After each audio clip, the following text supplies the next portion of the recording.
popular high school teen with a big heart. He was loved by everybody. He was there for anybody, anytime. He was a really likable and caring person. Until his life was violently stolen while he slept. It was unbelievable because I was trying to figure out what was going on. Pretty much you're starting with a blank slate. It was really a whodunit. Don't have a lot of answers. Detectives unearth a world of deceit and intimidation. She said if he would have just kept his mouth shut, this never would have happened. There were two teenagers bragging about being connected with a homicide. He was already in custody, so was this something that he had orchestrated?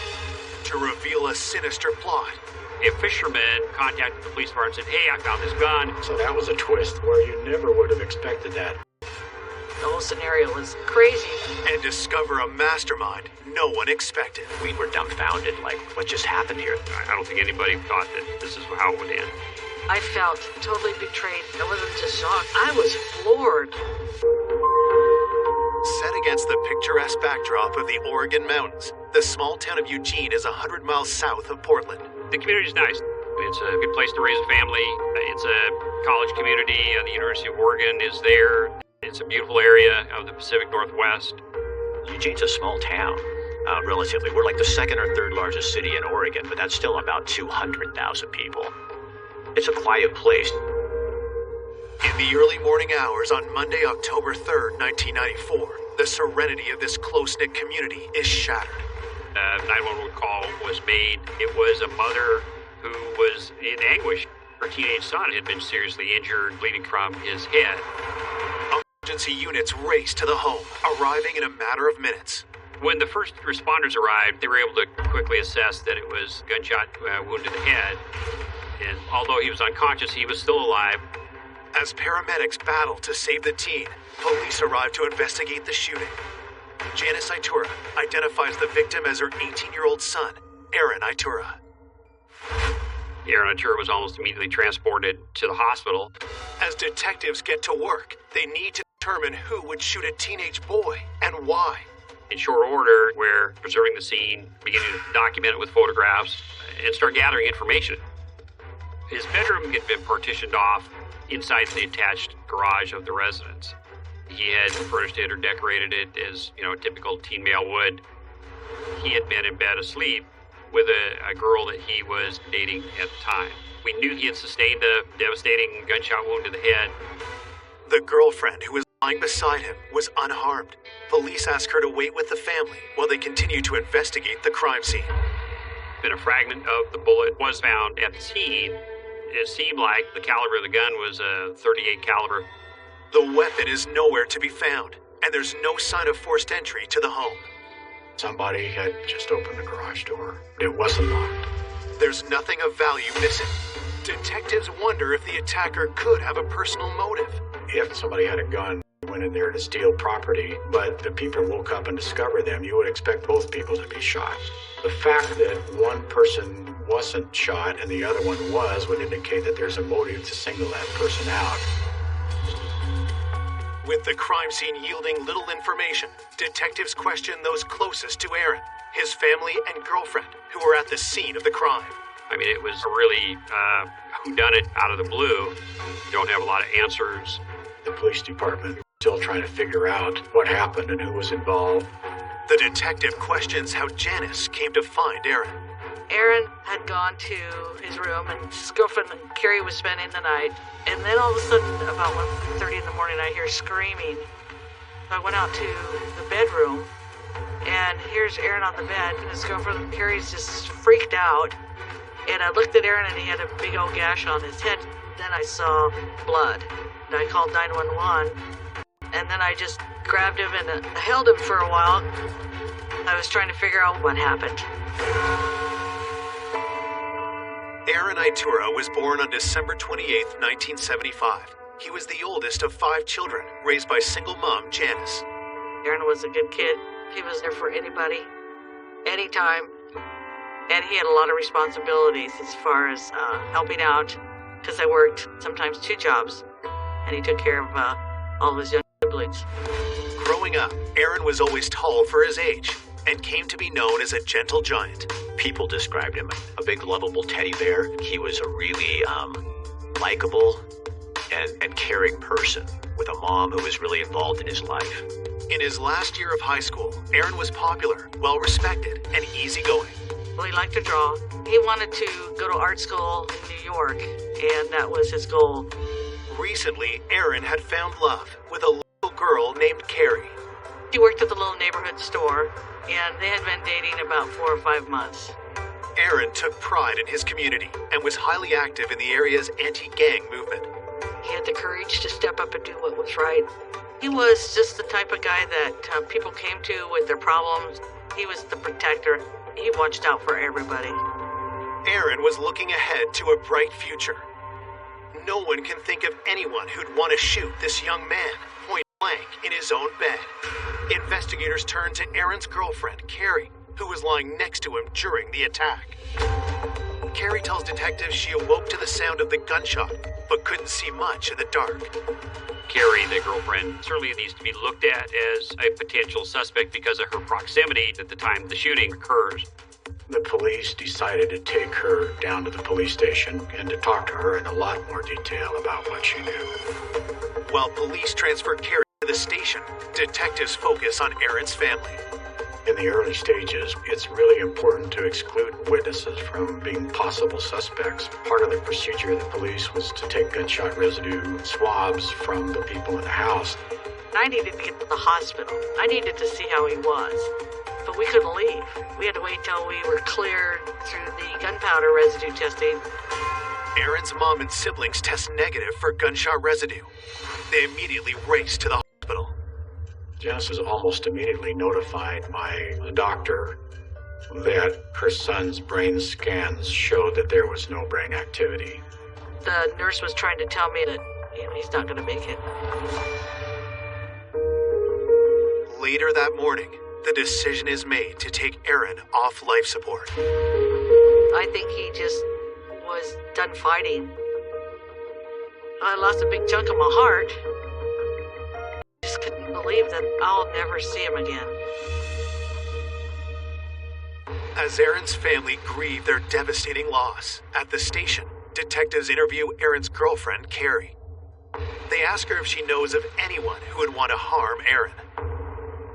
She claimed she didn't know why this occurred and who would have a motive to have killed him. When detectives question Carrie about trouble in their relationship, she denies any problems. Maybe she just wasn't being straight and truthful. Right off, you can't rule out the possibility that someone like Carrie may have shot Aaron for some personal motive.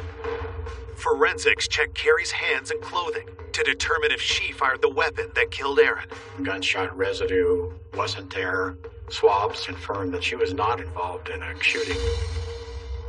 With Carrie ruled out as the shooter, police ask her if anything unusual happened that night. She tells police about a mysterious phone call Aaron received just hours before the crime. Carrie had mentioned a call had been made to the house. It was some girl, just wanting to know if Aaron was there. And then the caller hung up. Investigators have Carrie walk them through the moments before Aaron was shot. She said she was laying next to him. They were both fast asleep when she was awakened by some noise, which, as it turns out, was a gunshot. Then, Carrie reveals a crucial detail. Carrie becomes a key part of the investigation. She mentioned that she had seen who did it. Coming up, the investigation takes a stunning turn. What we learned indicated that they knew a lot more about what happened than what they'd said originally. And unravels a tale of betrayal. And I'm just like, did I just hear her say what I think I heard her say? There was almost something pathological about their relationship. To reveal a ruthless killer hiding in plain sight. They were absolutely a master manipulator. It was what they call Jekyll and Hyde. It was really shocking how the case turned. Police are investigating the murder of 18-year-old Aaron Itura, gunned down in his sleep. Aaron's girlfriend Carrie is the sole eyewitness to the crime, and police are hoping she can provide them with a lead. The police department are still trying to figure out what is the reason why he would be singled out and killed. Detectives continue to question Carrie about the details surrounding the murder. Carrie provided information to the police that it was two killers. She believed they had their faces covered with bandanas and their hands covered, so she could not get a good description of them. She was able to identify them as young males, but not much beyond that. But who could the two masked assailants be? Police asked Carrie if she could think of anyone in her recent past who would want to harm Aaron. She might have had a jealous ex-boyfriend who might have had a grudge against Aaron that she would have been aware of. And so we were exploring all of those avenues to find any potential connections. After interviewing Carrie, police dig into her background and find no serious ex-boyfriend or anyone else that could link to the crime. With no significant leads, investigators turn to the community for help. We pretty much starting with a blank slate. The police had kind of fanned out, into the community and were asking people whether they knew anything about what had happened to Aaron Itura. But no one heard or saw anything suspicious. For this laid-back community, news of Aaron's brutal murder is a shock. All we knew was this young man had been sleeping in his bed and somebody had gotten in there and shot and killed him. We were dumbfounded, like, what just happened here? This is Eugene, Oregon. Have young people being killed right in their home, in their bedroom while they're sleeping. And people were scared. Detectives begin to look at Aaron's work with the anti-gang group. Had he made some dangerous enemies? Law enforcement was certainly concerned about gang activity. There was a sense, anyway, that Aaron, he's been at these anti-gang task force meetings, and now this kid has been shot in the head. So it certainly raises questions. Police learned that Aaron had been working closely with local anti-gang activist Mary Thompson. A lot of people knew who Mary Thompson was. She was wanting to sound the alarm about gangs in Eugene. And she established herself as kind of the citizen voice among law enforcement and other agencies dealing with that. She was a working mom with a teen, her son Bo, who was getting in and out of trouble. Mary Thompson was involved in publicizing the threat of gangs. How that developed for her was that her son Bo, who was 16 and had gotten involved in some gang activity and serious crimes. She said he's a member of a local Crip gang, and if it can happen in my family, it can happen in any families. And oftentimes she was going to various schools and in the media for an anti-gang sentiment. Mary's home was open to troubled teens trying to avoid gang life, but she needed help with her expanding network. Aaron got approached in school about assisting with the community outreach. He took that role seriously. Aaron was very proud. Sometimes I could hear him talking to his sisters about, I've got to do this. I'm going to help some kid someday, and Mary's on the right track. I thought she was amazing. Here's a woman that's 40-some years old, and she is out with Aaron, making people aware, because most people in this town had no idea that this was going on. The day after the murder, investigators pay Mary a visit, looking for a lead. She was shocked that Aaron Itura had been shot and killed, and more than willing to try to help in any way that she could. She offered a whole list of names of people that she knew were associated with him. Then, Mary shares a disturbing detail. When the police went to talk to Mary Thompson, she told them about a gang member from Portland that was a Crip that had stopped by her house looking for Aaron Itura before the homicide. And she identified him by the name of Sonny and said what kind of car he was driving. And this gang was dangerous. He wasn't somebody that she previously knew, just that he had showed up and was inquiring about Aaron. Where does he live and what can you tell me about him, sort of thing. Her information was that people in the gang life up in Portland were upset because of Aaron's cooperation in anti-gang efforts. Given the proximity of when this had occurred to Aaron's death, you couldn't ignore that this might all be coming out of people in Portland. She provided a general description of Sonny and of a car that he was driving. He wasn't on our radar. So the information about Sonny was documented and passed on and shared with the Portland Gang Bureau. While Portland's gang unit tracked down Sonny, Eugene police talked with Aaron's friends. Had Aaron been concerned for his own safety before the murder? They said before the homicide, Aaron Itura told them a story about a gang member wanting to do harm to him. But there's not a lot of information. This could be significant. this might, in fact, be gang-related. So we were looking for the active gang member. Less than 36 hours after Aaron Itura is found shot in his bed, investigators believe the cold-blooded murder of the teen could be tied to his work in an anti-gang group. According to Aaron's mentor, Mary Thompson, a gang member named Sonny had been looking for him. The result of inquiry with Portland has come back, and they came up blank. They had no information about any Sonny. The car description didn't match anything in their files, so it was a big zero. They were saying we don't have anything. So as a result of that, we were frustrated that we didn't have a suspect. Then, detectives received the autopsy results. Aaron sustained a fatal gunshot wound to the head, and it was a single shot. It was an aim shot with a .38 caliber to the back of the head that would go through the brain, have almost 100% chance of causing the death of the person that was hit. 48 hours into the case, with few clues to investigate, the pressure on police increases. There's a sense of uncertainty and unease, that can permeate the community if you don't solve this crime, if it remains unsolved. When you're in a small community, you want some answers because somebody out there in the town we live in snuck into the bedroom of this young man and killed him. That's scarier than anything when you don't know any other details. The lack of progress also takes a toll on Aaron's family. There was times that I would have been willing to follow Aaron, but I put my grief on the back burner, continued taking care of my kids because it's not their fault. But it was so hard with just certain songs, certain times. I just would kind of collapse. It's just kind of what you do.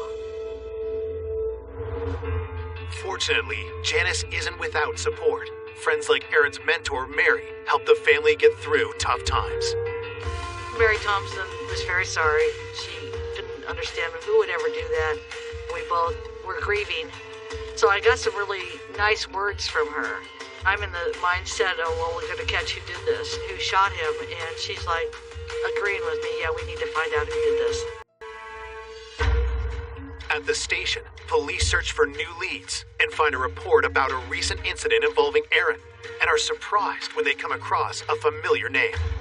Mary Thompson's son, whose name was Beau Flynn, was connected to this case. He was 16 years old. Beau had been involved in the juvenile system before for his violence and criminal activity. He was empowered and emboldened by dangerous crime. We learned, and Mary asked Aaron to keep an eye out for Beau and try to steer him clear of trouble. The plan was just simply for Aaron to spend time with Beau, be a positive influence. But instead of Beau moving away from trouble, he drags Aaron into it. 3 weeks before the murder, they have a dangerous encounter. Beau and Aaron were in West Eugene and encountered some other youths. And one of them had some prior issue with Beau. Beau suspected that this kid had snitched him off, or they got into an argument or whatever it might be. The confrontation escalated. Beau, who was carrying a knife, produced the knife and ended up cutting the other kid. Patrol officers arrived and they both were arrested. Aaron went to the Lane County Jail. I had to go down and get him. And I was so mad at him that I said, you're responsible for your actions. But he did know right from wrong. And he was not afraid to stand up for what was right. Then, Aaron makes a risky decision to testify against Beau. Aaron was killed on October 3rd, just 2 days before he was due to give his witness statement. Was this the reason for Aaron's murder? We consider the possibility that Beau was involved in the killing, especially as this potential motive emerged that Aaron was a witness in a pending case against Beau that would result in him being incarcerated potentially 3 or 4 years.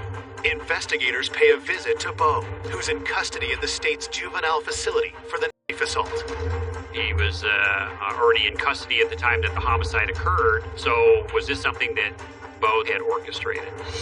When detectives interviewed Beau Flynn and asked him what happened, Beau Flynn says, I didn't do anything, I don't know anything about it. At the time, there wasn't any credible information that developed that suggested that he had orchestrated this crime. The police don't have any evidence that gives Beau's role in the commission of this murder. Having lost Beau as a viable suspect, detectives are at risk of hitting a standstill in the case. But then, Aaron's mom contacts police with a disturbing new lead. I told him that somebody heard a couple of other people at the high school were talking about how they were going to take care of the big guy, and we all knew the big guy was Aaron because he was the biggest kid at Willamette High School. We also were hearing rumors that there were two young gang members involved in the community bragging about being connected with a homicide. Police dig deeper into these rumors, turning to Aaron's friends for more details. When we're talking to kids that were associated with Aaron, we're just trying to find out, what do you know and who could have done this? Jim Elstad and Joe Brown had been identified as part of this loose-knit group of kids that were often frequenting the Thompson residence. And they were kind of on the fringe. The information persisted. They both admitted and talked about the murder itself. They were saying that they had done the killing. They were proud of what they'd done. These kids needed to be contacted. Even as we were working, it was really shocking how the case turned. Police investigating the execution-style shooting of 18-year-old Aaron Itura have a new lead. Two local teens have been bragging about the killing.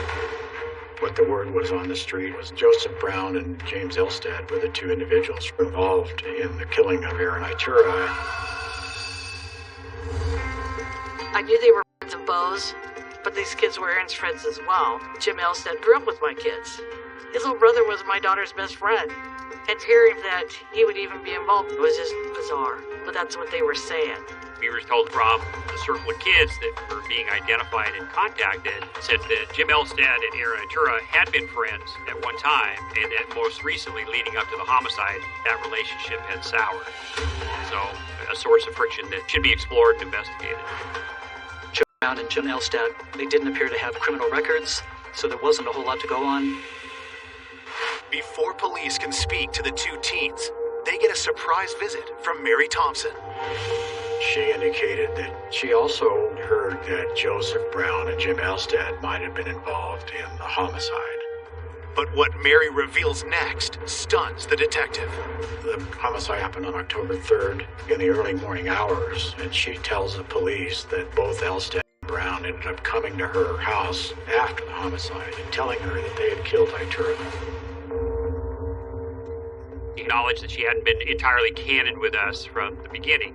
Her explanation for that was, well, I just didn't believe them. I just couldn't imagine them doing it. I wasn't seeing anything in their demeanor that suggests that they had done this homicide, and so I didn't volunteer that information up front because I didn't think it was credible at the time.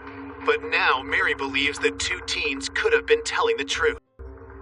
Armed with this new information, police bring Jim Elstad and Joe Brown to the station for questioning. When they were interviewed, both of them denied any knowledge of the homicide. Elstad and Brown had agreed to take polygraphs as a way to clear themselves of suspicion. And so they were each polygraphed that same day, and both flunked. Detectives grill the teens for hours, and eventually they break down and confess. Brown and Elstad finally acknowledged that they had been involved and had done the homicide. To understand how Aaron Itura was killed that night, police have Joseph Brown recreate the murder at the crime scene.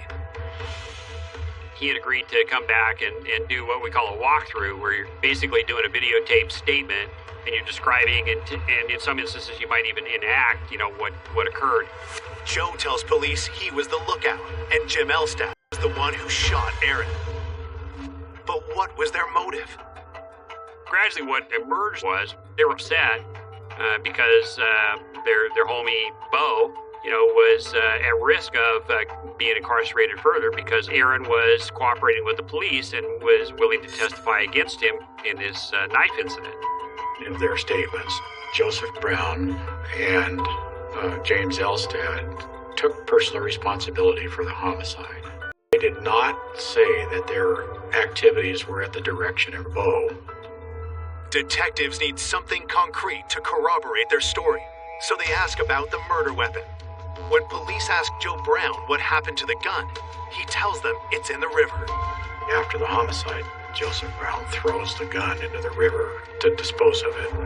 Police search the river for the gun, but can't find it. The fact emerged, that we were looking for the weapon. A fisherman contacted the police department and said, hey, I don't know if it's connected or not, but I was fishing that stretch of the river and I found this gun. So a patrol officer is sent out and takes possession of the gun from him and books it into evidence. They then do a ballistic check on the gun, and they find out it was consistent with the murder weapon. You have their confession, and you've got the murder weapon, so you can corroborate their confession to the point where the conviction of those two people is solid. On October 6, 1994, Jim Elstad and Joe Brown are arrested for the murder of 18-year-old Aaron Itura. It was very hard to find out Jim Elstad shot Aaron while he was sleeping. It was like just unbelievable. After the arrests, Aaron's mentor, Mary Thompson, reaches out to Janice. Mary called me. First it was like, well, we need to get together, maybe have a coffee, and I'll buy lunch. And then she said, if Aaron would have just kept his mouth shut, this never would have happened. And I'm just like, did I just hear her say what I think I heard her say? At that point, I got real concerned. So I called Detective Rainey and told him what happened. What we learned indicated that Mary knew a lot more about what happened than she had said originally. For police, Mary's alarming statement is one of many things they are now questioning. Initially, it was thought to just be this homicide that had been committed by these two guys, but there was just this overriding perception that she was more involved. Less than a week after 18-year-old Aaron Itura was shot to death in his bed, former friends Jim Elstad and Joe Brown are charged with his murder. But now, the actions of Aaron's anti-gang mentor, Mary Thompson, have detectives thinking the case is far from over. Mary Thompson's behavior had been raising some red flags. She failed to mention that Brown and Elstad came to her house that night. It was just a convenient fact that she forgot to mention it. And she also had made a call to Janice. That was actually unusual, suspicious in nature. At that point, the police decided to take her down to the police station and to talk to her in more detail. Investigators want to know why Mary withheld information surrounding Aaron's murder. In that interview, she talks about being extremely angry with Aaron Itura after he informed on her son about the knife fight, but she didn't want him to be killed. Do we know for sure that she's implicated in the murder? No. Can we prove it at that time? No. Since police lack solid evidence that Mary is involved, they let her go. With the killers behind bars, Aaron's loved ones gathered to say their final farewells. It was one beautiful, beautiful day. High school kids, teachers, counselors, they all showed up. Mary was there as well. And there was probably 2,000 people. People I didn't even know were there. Aaron was loved by everybody. 5 days after the arrest of Aaron's murderers, police are still troubled by Mary Thompson's unusual behavior, so they dig deeper into her past. 10 or 15 years prior, there was some other events in Josephine County, which is a county in southern Oregon. She had identified herself as being a person that was working as an assistant to prosecuting the drug trade. And it turned out that she was a methamphetamine manufacturer at that time, and that she got caught selling methamphetamine. Looking at Mary Thompson's past, she was engaged in criminal activity. It was definitely shocking. She was a crime fighter that the community trusted, that had engaged in that kind of behavior. So that was a twist where you never would have expected that. Mary's history proves she's capable of lying and manipulating to get what she wants. Now investigators wonder what she's capable of in connection to this case. As we knew and learned more about her, it was pretty eye-opening, shocking even to investigators. Part of the picture that emerged about Mary was her relationship with her son, Beau, and how protective she had been of him. She had a bunch of relationships in her life that had not turned out, and the only one that stayed with her was Beau Flynn, her son. And so she was willing to do things that were antisocial and illegal in order to maintain Beau's relationship with her. She viewed herself as being a peer. Instead of directing her son to be a law-abiding citizen, she chose to get in the criminal gutter with him. There was almost, I'm no expert, but almost something pathological about her relationship in terms of what a parent will do to protect their child. She knew that Aaron was the only thing standing between her and her son's charges. After Bo, the only person that had motive to eliminate Itura as a witness was Mary Thompson. Detectives start questioning the teens Mary claims she's been keeping out of gangs. When we're talking to kids that were identified as having frequented the Thompson residence, they weren't involved in school, they didn't have healthy relationships, they were all kind of lacking something in their life and felt that.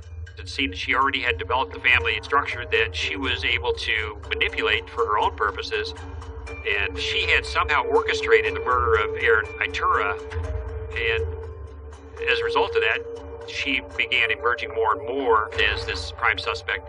But could Mary go so far as to have Aaron killed? To advance this investigation, the idea came up about doing a wiretap to see if something was being said here that could be used to either eliminate Mary from suspicion or would lead to evidence to convict her of murder. On the wiretap, detectives hear Mary's son, Bo, who's on parole, discussing gang activities with other gang members. They called themselves the 74 Hoover Crips. They were involved in selling drugs and stealing property. We were thinking it was possible Bo was in charge of the gang. Just when investigators think Bo is the gang leader, someone else comes on the line. It became quickly apparent that Mary was calling the shots. She was pressuring people to do stuff. Mary Thompson's role in the gang is definitely as a leader. They heard Mary planning robberies, beatings, car thefts, just a hive of criminal activity. Mary Thompson, in her exchanges, in these intercepted phone calls, clearly is talking the talk. I mean, she knows the lingo, the street language, and she's a legitimate threat. She tells them she's got connections outside of Eugene even, that if need be, she can marshal to come in and start dealing with people. But nothing links Mary directly to Aaron's murder until she makes a telling statement. There's a conversation that she has with a gang member, and she says, "Don't worry, I haven't screamed at you, have I? Aaron Itura got screamed at before he got whacked. He knew how I felt." So she essentially admits to the gang killing Itura. It ripped off the veneer of her being this concerned mom who only immersed herself in this culture out of concern for her son. Facts that were developing were pretty revealing. Though the admission is damning, detectives know they'll need more to secure a conviction. We felt that we needed a direct witness who would tell us about all these conversations that happened, up including the homicide of Aaron Itura. Our tactic was to break the gang, essentially, and to see what we could do about getting them to testify against Mary Thompson. In the cold-blooded killing of Aaron Itura, police have arrested 2 young gang members. Now, wiretaps have revealed Aaron's anti-gang mentor, Mary Thompson, is actually a ruthless gang leader. Mary Thompson became a prime suspect in the case, and the wiretaps were really instrumental in revealing the extent of the influence that Mary had. Investigators are now convinced Mary is behind the 18-year-old's murder, but to charge her, they need additional evidence. We arrested the gang for all of these crimes that they committed that we knew about during the wire, whether it was committing a burglary or stealing weapons. Investigators then question the teen gang members, hoping to get them to flip on Mary. The prosecutor thinks their best shot lies with one of the youngest members of the gang, named Lisa. We decided that we were going to give Lisa immunity on the condition that she testified about the gang and about the homicide of Aaron Itura. Lisa agrees to tell investigators everything she knows. It became pretty clear not only was Mary the leader of the gang, but when it came to eliminating Itura, the behavior of Elstad and Brown was guided by her. Mary was always saying that something's got to be done about Aaron. We can't let him testify against Bo, and that shifted to actually killing him. From Lisa's account of Aaron's murder, the missing pieces fall into place. The Friday before the homicide, there's a big meeting of the gang at Mary Thompson's house. Mary encouraged Jim Elstad to commit the homicide. On the night of the murder, Lisa's role is that she is the one that calls Itura's residence.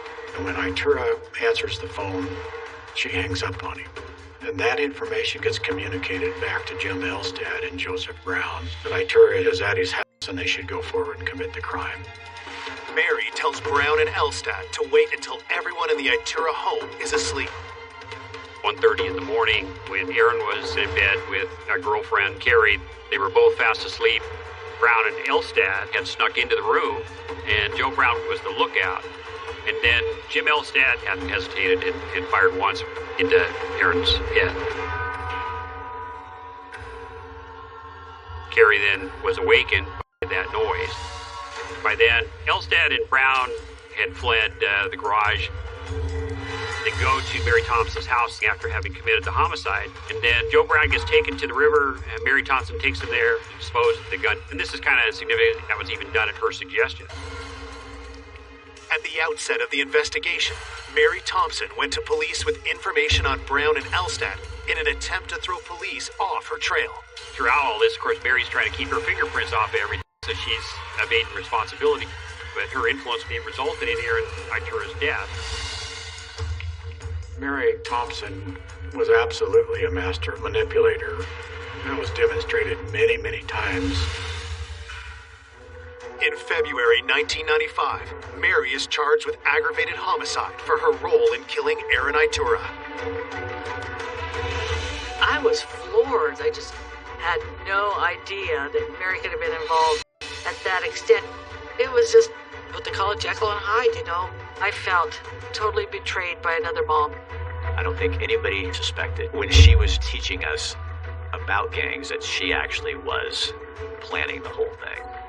Everybody was trying to do the right thing by her and her crusades and her telling me how amazing my son was and the idea that he would go out and help her and then find out that she would have murdered my son herself. In December 1994, Joe Brown and Jim Elstad received 10 and 16 years respectively after pleading guilty to the murder of Aaron Itura.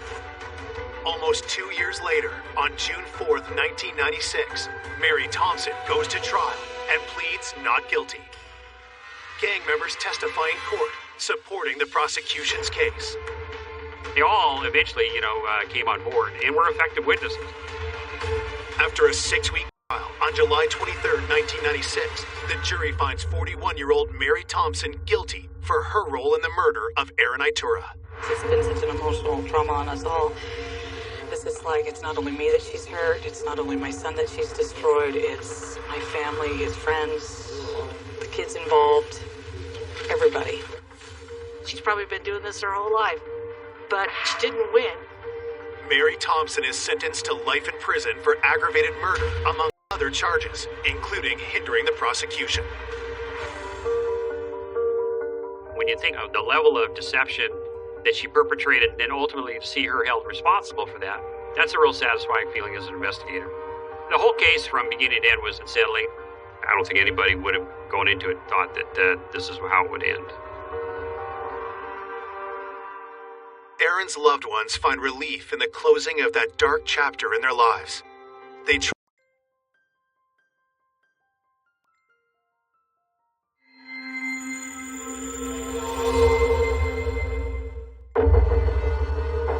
In the summer of 2003, medics in New Jersey were perplexed. Patients under their care were becoming gravely unwell, with no logical explanation. Nurses were noticing that their patients were mysteriously crashing. Strange things were happening. When the alarm was raised, investigators quickly came to a horrifying conclusion. When you have cases of high digoxin levels with low blood sugar, with high potassium, with no explanation, you have to think somebody is doing this on purpose. The investigation zoned in on experienced nurse Charles Cullen, but detectives faced an uphill struggle to stop him. At that point, the chase was on to try and stop Charles Cullen from killing again, from killing more. It would take the help of Charles Cullen's best friend to finally bring him to justice. So I said, I'm going to get him, and I'm going to get a confession out of him, and I did. How many patients have you helped to their death? Possibly 30 to 40 patients.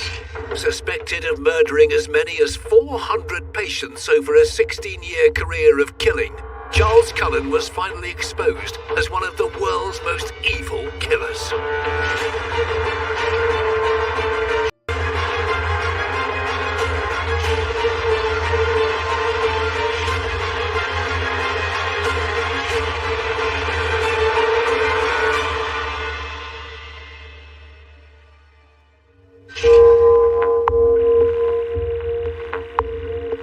It was a case that shocked America. Experienced nurse Charles Cullen had moved from hospital to hospital without suspicion, leaving a trail of death behind him. From place to place where he went, strange things would happen. No matter what happened, they tended to let him go. And each time he basically resigned, so this way he could move on to another job. Author Charles Graeber met with Cullen behind bars and delved inside the mind of the callous murderer. He's a serial killer on a massive scale. Someone who was given the trust of the public to protect the most vulnerable amongst us, to protect our loved ones, to care for them. And he violated that trust in the most horrific manner. And he sat coolly by as they suffered horrible deaths. And that is surely a raw sort of evil.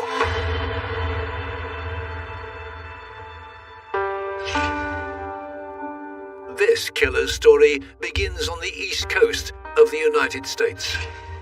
Charlie Cullen was born in New Jersey in West Orange, February 22nd, 1960. West Orange was a bit of a rough area. It was a bit of a poor area in an otherwise affluent area of New Jersey.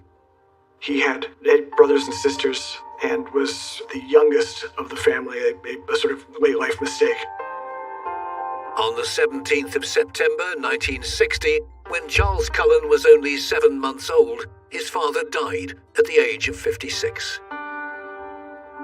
His mother struggled desperately to keep the family going and together.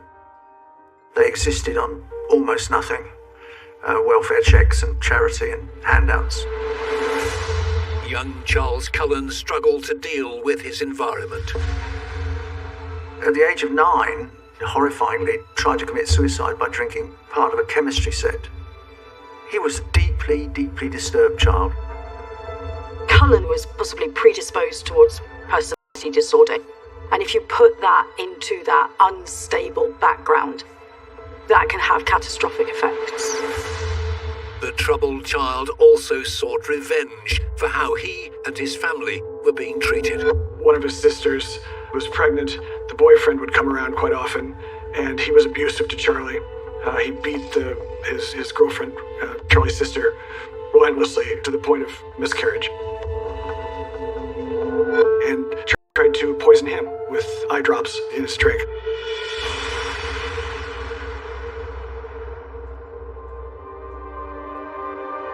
The one person that Cullen seemed closest to was his mother. But on the 6th of December 1977, tragedy struck. His mother, Florence, was killed when he was 17. She died in a car accident with his sister behind the wheel. She had a seizure and his mom ended up dead. Cullen made his way to Mountainside Hospital in nearby Montclair in the hope of seeing his mother. By the time he went to the hospital, they'd already taken her body away. And he never forgave the hospital for doing that, for not allowing him to see his mother, for somehow stealing his mother from him. And that is a theme, I think, that really resonated through his life, the sense of loss and his sense of grievance with hospitals. Devastated, Cullen once again attempted to take his own life, but was unsuccessful. He dropped out of high school, and in 1978, the 18-year-old sought a new path in life. He decided that perhaps he should find a family, and the family he chose was the US Navy.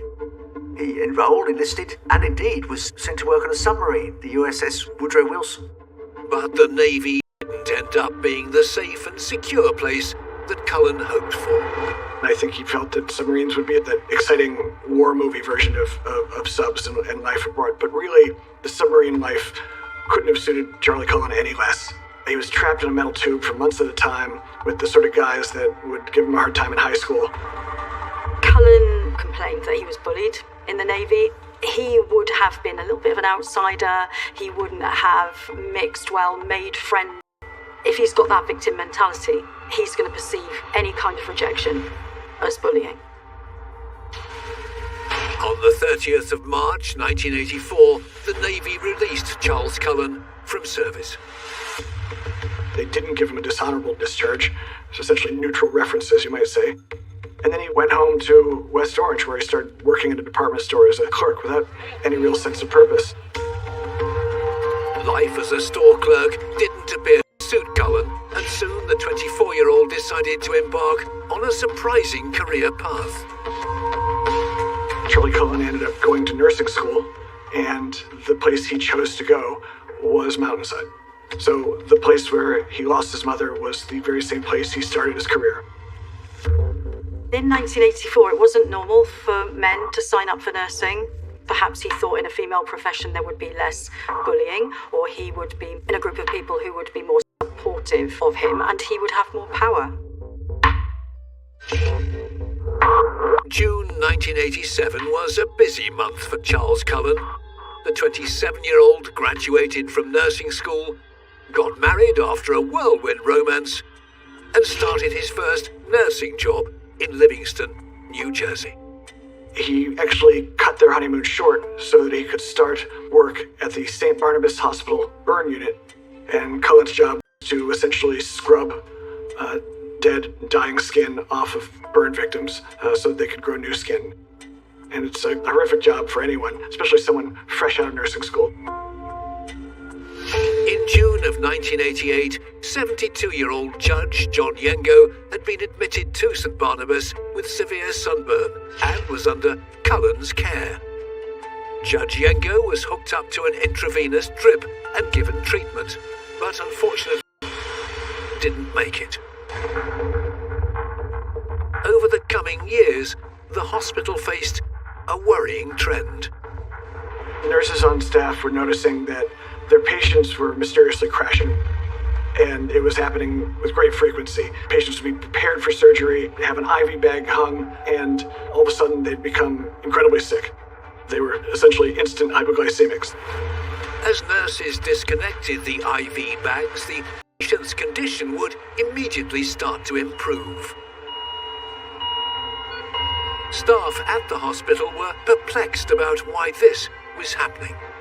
They started examining the bags, and they found that some of them had tiny pinpricks, as if they'd been injected with something. And then they tested those bags, and they found that they were supposed to just contain saline solution, but instead they also had insulin in there. In fact, a lethal dose of insulin. Staff at the hospital were faced with a horrifying situation. Was there an innocent explanation about how this had happened, or was something more sinister afoot? It was a terrifying prospect, but there was a real possibility that someone who was charged with caring for patients was actually trying to kill them.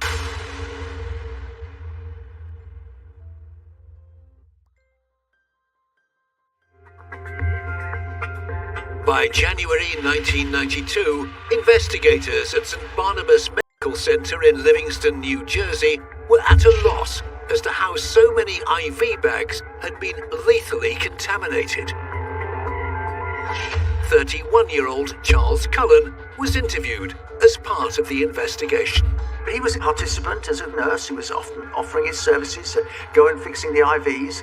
Cullen was unhappy that he'd been spoken to about the situation, and he left St. Barnabas Hospital. The following month, Cullen secured a new job in nearby Phillipsburg, New Jersey.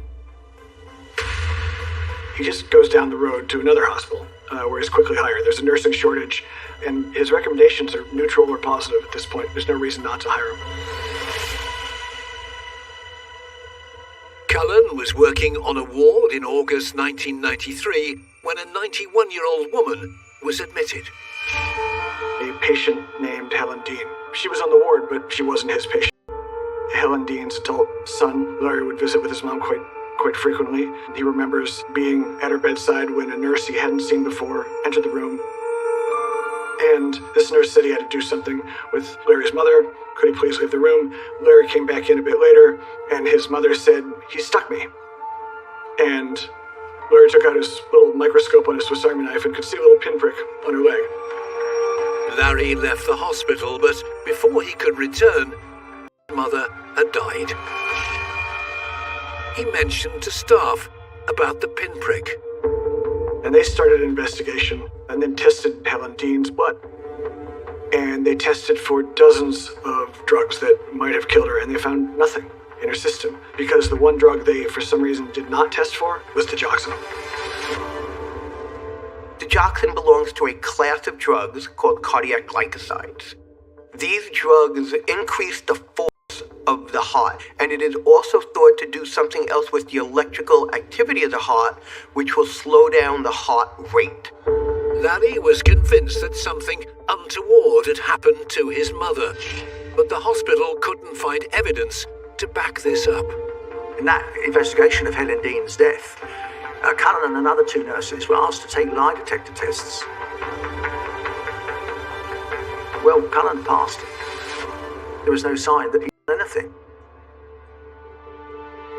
Away from work, Cullen, now the father of 2 daughters, had started drinking heavily, and his wife had had enough of his unpredictable behavior.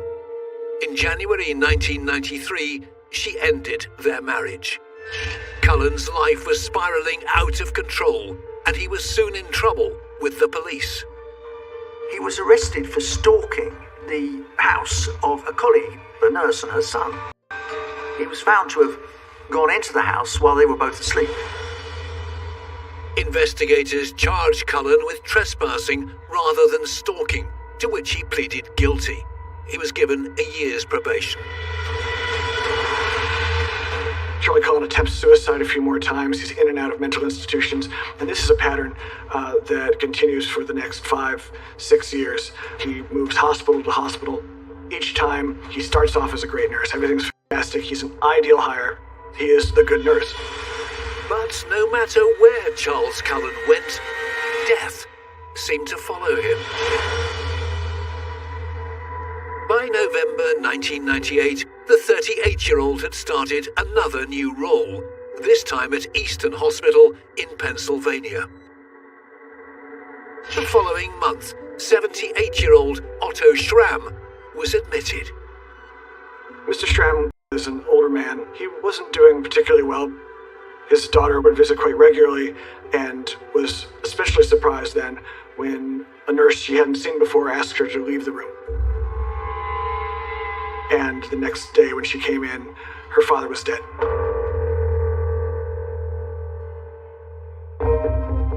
It was time for the transient nurse to move on again, and by June 2000, 40-year-old Charles Cullen had started working at yet another hospital, St. Luke's in Bethlehem, Pennsylvania.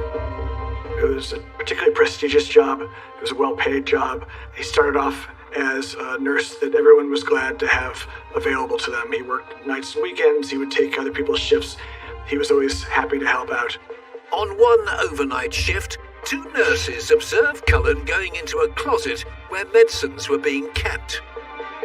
Cullen left the room a few minutes later, and the nurses walked in. They found that the fully stocked shelves of medicine, many of them had been thrown away. Another nurse was going to dispose of a used needle in a sharps box, but found it full of vials of drugs to treat heart and blood pressure. The nurse reported Cullen to the hospital officials, but rather than face an investigation, Cullen decided to resign. After a brief 2-week stint at another hospital where he didn't get on with his colleagues, Cullen found a job in September 2002 at Somerset Medical Center in New Jersey. He begins to make friends there. He falls in with 2 other nurses, Amy and Donna. Amy and I were very close, as well as Charles. We were called the Three Musketeers, and we loved working together. He was just a friendly guy, little bit shy, little bit reserved. He was someone that I knew that I was going to be able to bond with quickly. Charlie Cullen really leaned into that relationship, a mothering relationship, and so she took him under her wing and protected him from the world. We were fast friends and became very close. I trusted him, and we trusted each other. We had a really, really good trusting relationship. Cullen worked alongside Donna and Amy in the intensive care unit, where code blues were a regular occurrence on shift. Code blue is a resuscitation, so when someone stops breathing or their heart stops or they go into a dangerous dysrhythmia that is life-threatening, we start CPR, we start giving medications, we do everything possible to save their lives. We were a team, and if an emergency was going on, or if you needed to act quickly with a patient, and other nurses would just jump in and help you. It was on one such night when a patient began to crash in front of Cullen and his colleagues. There was one particular patient that had started to code and was in a certain dysrhythmia, and Charlie was in the room when I arrived. He had given a medication called lidocaine, and I remember thinking, why would you be giving lidocaine? Lidocaine was an older medication that was no longer used for particular dysrhythmias. As the patient passed away, a doctor arrived on the ward wanting to know who'd given them the outdated drug. Because I was the code leader, I needed to take responsibility for it. And I said, I gave lidocaine. And he said, that patient is allergic to lidocaine. And I just trusted Charlie because he's so brilliant. I trusted that there must have been a reason why he had given that medication. The three friends continued to support each other through the good times and the bad. At one point during their shifts together, Amy was shocked by blood test results from patients in her unit. There were lab results that were coming back that were sugars that were too low, digoxin levels that were too high. And we thought, oh my gosh, there must be something going on with the lab, because this lab work is just crazy. One of the patients showing high levels of digoxin was being looked after by Donna. They actually questioned me about thinking, did I give the wrong dose, or trying to figure out exactly what happened. But I always would check with another nurse just to make sure I was giving the right dose, just because I know it's a dangerous medication, because people's lives are in your hands and you can kill them. So you really have to know what you're doing. We really thought that there was something wrong with the lab, or there was something wrong with the pharmacy. We just thought something was malfunctioning. But it soon became clear that the lab results were in fact accurate.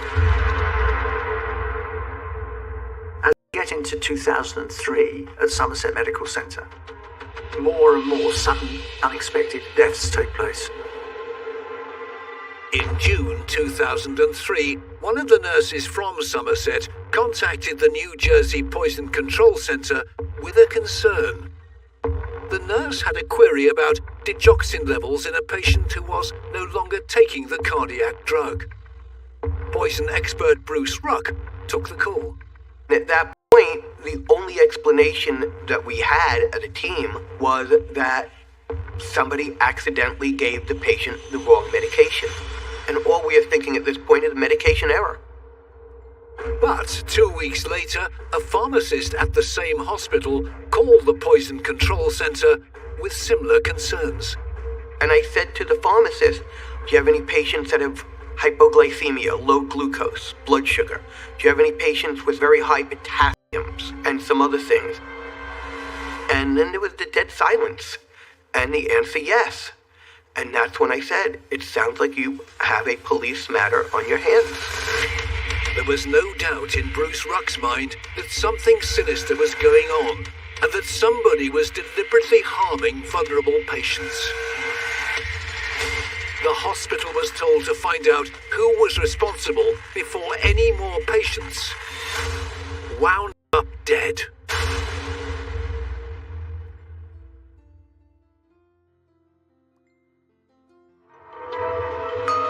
In the summer of 2003, Bruce Ruck from the New Jersey Poison Control Center knew that time was of the essence to find out who was poisoning patients at Somerset Medical Centre. Bruce sat down with some of their top team, but he wasn't met with the expected response. They were doing a lot of yelling and screaming at us. And there was a lot of discussion on their end that we should mind our business. Bruce explained the severity of the situation. And we said when you have patients who have 2 cases of high digoxin levels with no clear explanation, patients with low blood sugar, with high potassium, you have to think somebody is doing this on purpose. Somebody really needs to investigate it. It must have come as a frightful shock. Hospital authorities, do you mean we've actually been employing someone who's interested in killing our patients and not helping them to live?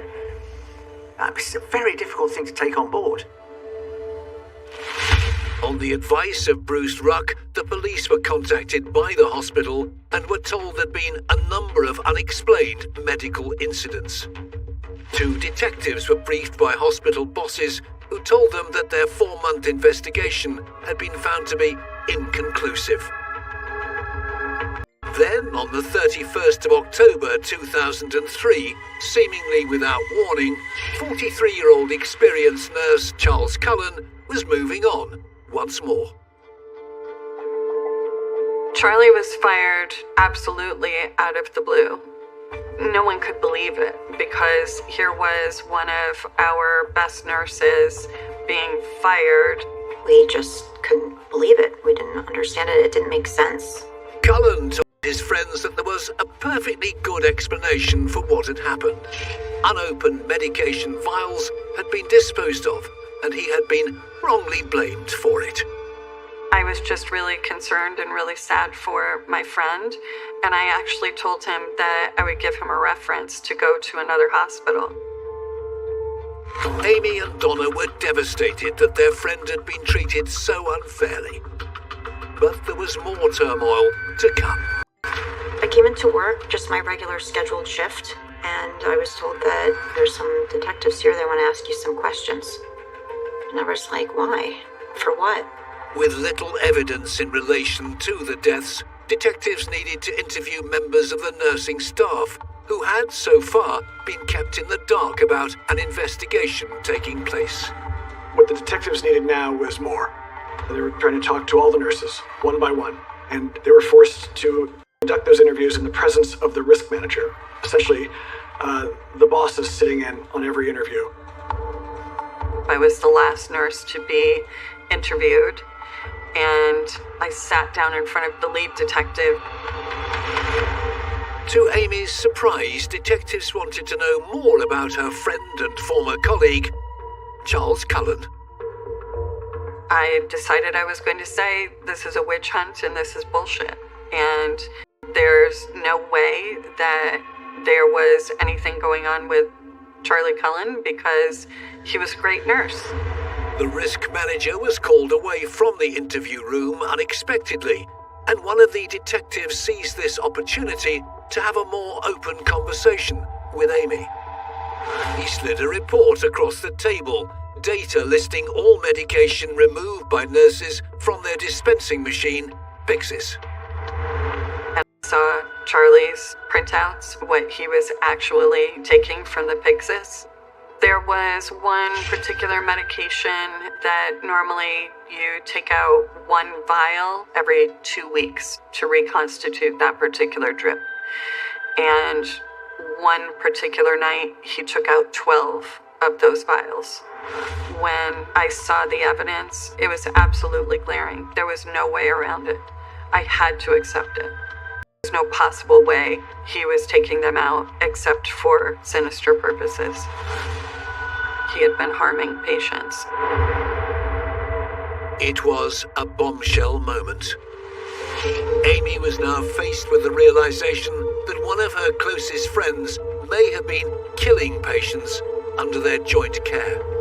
It was that moment in my life that everything changed. I remember just blanking out. It was like a complete shock to my system.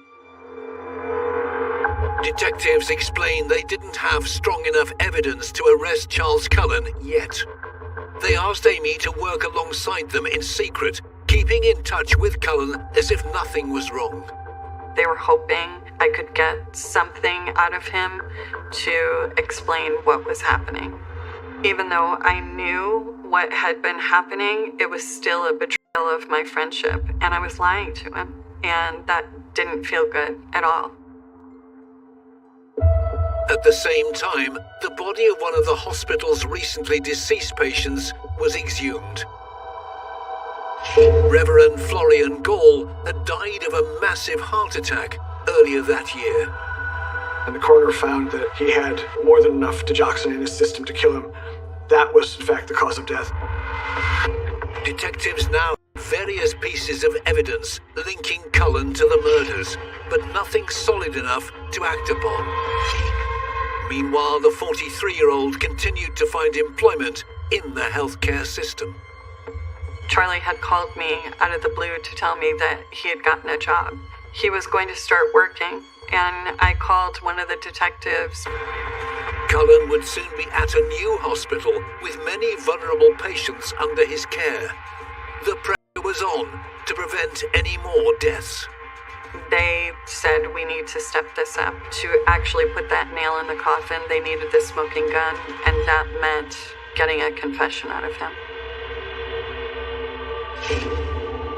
Amy was to wear a wire, hidden microphone, taped to her chest, and meet Cullen in a public place, sit across from a potential serial killer, and get him to confess. With knives and forks on the table, and who knows what else going on. It was really terrifying, I think.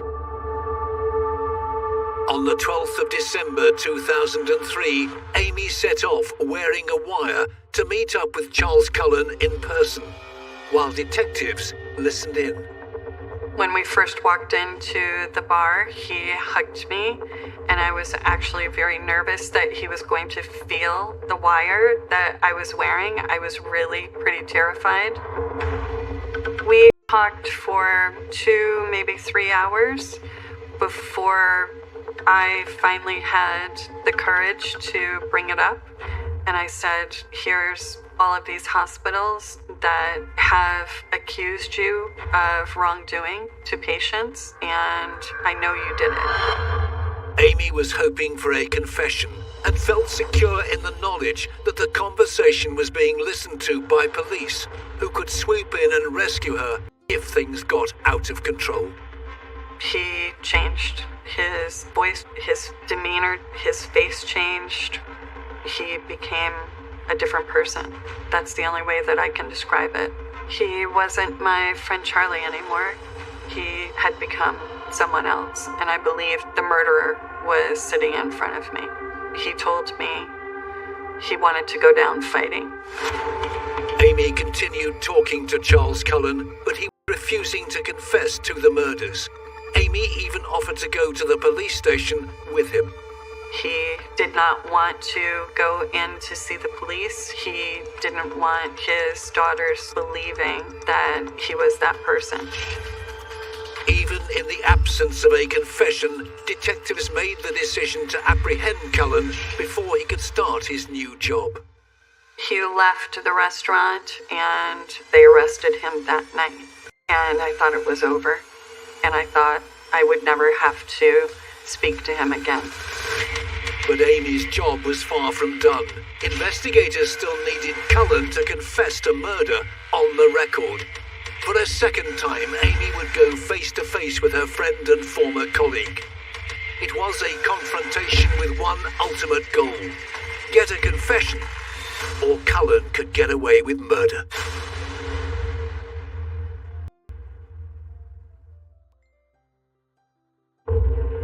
In December 2003, Charles Cullen was finally in custody. The 43-year-old nurse was linked to a series of murders at various hospitals across New Jersey and Pennsylvania. Charles Cullen was arrested and brought to the Somerset jail, where he was held and questioned, and they hoped where he might finally confess. The stakes were extremely high here because, in a circumstantial case, Cullen denied everything. The idea of proving intent wasn't really on the table. You couldn't say that someone had made a medical mistake intentionally without direct evidence of that. Cullen's former colleague Amy Loughran thought her role in the investigation was done, but detectives still needed her help in catching Cullen. On the 14th of December 2003, wearing a wire once more, Amy visited her friend while Cullen was still being held in jail. I talked to him about how he could be the hero, and there was a concern that I would be pulled into a trial and that his daughters would be raked through the mud as well in a trial. The threat of friends and family having to face such an ordeal seemed to be the trigger needed for Cullen to start admitting to what he'd done. He confessed that he had injected one particular patient with digoxin to kill him. He was an elderly gentleman, but he was on his way out of the ICU. He was getting much better. And over again, his digoxin levels were going up, and no one could understand it. That patient was Reverend Florian Gall, whose health had been improving before Cullen ended his life early. The game was up. The 43-year-old nurse decided to formally confess to detectives. My intent was to decrease suffering in people I saw throughout my career. I believed that my actions would not cause them pain and suffering. It's the beginnings of the floodgates opening and revealing to the world that Charles Cullen, the man who was later to be called the Good Nurse, had actually been exactly the reverse, the evil nurse. Cullen steadily admitted killing after killing after killing, in a career stretching 16 years in Pennsylvania and New Jersey. How many patients have you helped to their death as a result of your actions? Possibly 30 to 40 patients. Okay, 30 to 40 patients in total.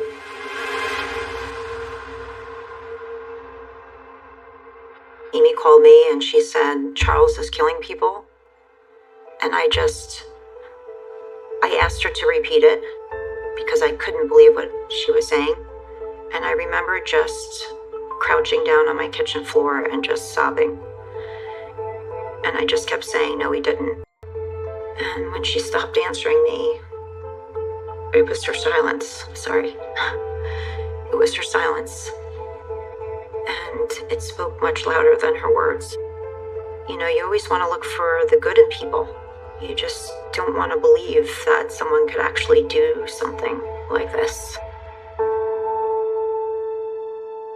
Has everything you said been the truth throughout this entire many hours that we've been speaking? To the best of my knowledge, yes, I've given as clear a picture as I can.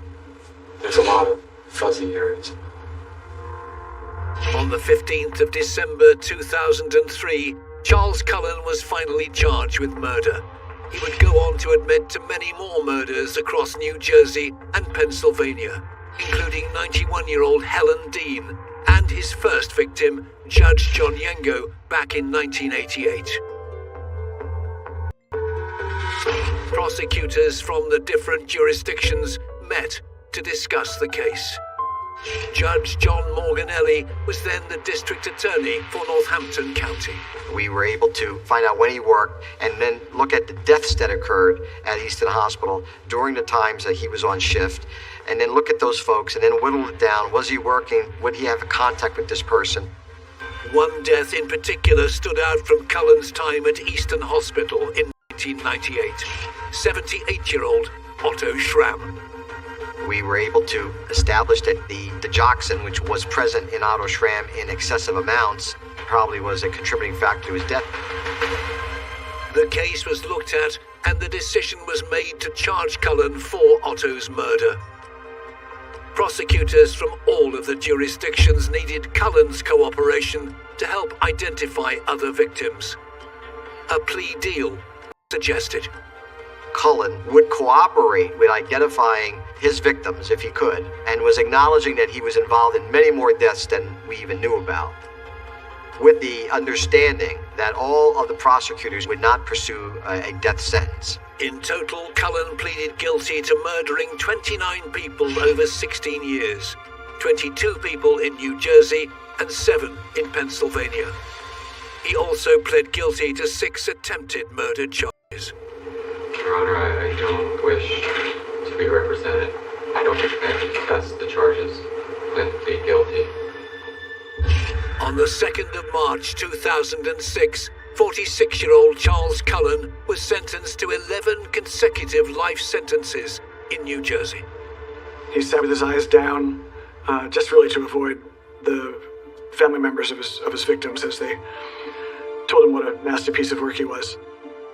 He treated them horribly, would not look at them, would not acknowledge them. He was not remorseful at all. That was not my friend Charlie. A week later, Cullen appeared in court in Pennsylvania to be sentenced for the murders there. As the judge spoke, Cullen began to say the same phrase over and over again. He said, Your Honor, you must recuse yourself. Your Honor, you must recuse yourself. And he repeats it and repeats it for almost 30 minutes until finally the judge directs that he be gagged and bound. They wheel him out like Hannibal Lecter, tied together as he's continued to scream out the way out, echoing off the marble halls. That was one of the most horrifying things I've ever witnessed. It was absolutely chilling. That was his last public appearance. Cullen received a further 8 life sentences for the murders in Pennsylvania, bringing the total to 19.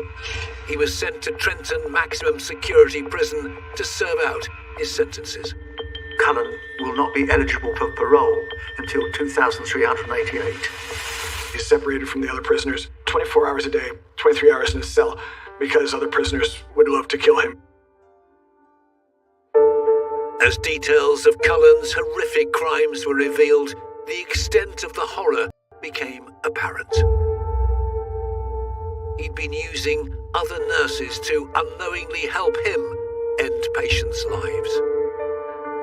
He was injecting regular bags of fluid that we would all just grab and hang, thinking we're hanging just regular normal saline, and little did we know it would be spiked with whatever he put in there. That was one of the worst parts. It wasn't just him. He wasn't the person who was harming these people. He made us all accomplices. I know that I was one of those nurses that hung those bags. I know I was. We all were. There's no way he could have known where those bags were going. He didn't just inject these people. He had very sinister motives, and he was a cold-blooded killer. Charles Cullen wanted people to believe these were mercy killings, that he was simply putting people out of their misery. But this was proven false. He tried to explain his actions that these were people that were terminal, and yet these were people that did not consent to having their lives terminated, and many of them were not terminal. Despite Cullen's many confessions and convictions, it's impossible to know just how many people died at the hands of the callous killer, masquerading as a kindly nurse. At St. Barnabas Medical Center, where Cullen started his career, he confessed to killing 4 or 5 people there a week. He was there for 5 years. Charlie Cullen's body count, if accurate, even 400 is probably a low estimate, would make him the most prolific serial killer in American history.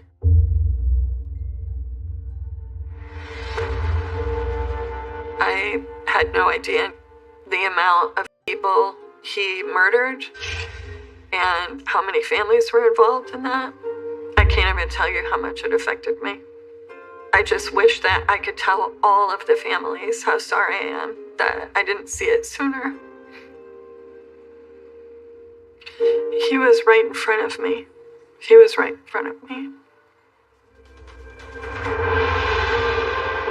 Charles Cullen harmed and murdered patients in their most vulnerable moments, and even got his unsuspecting colleagues to administer deadly medicines to his victims.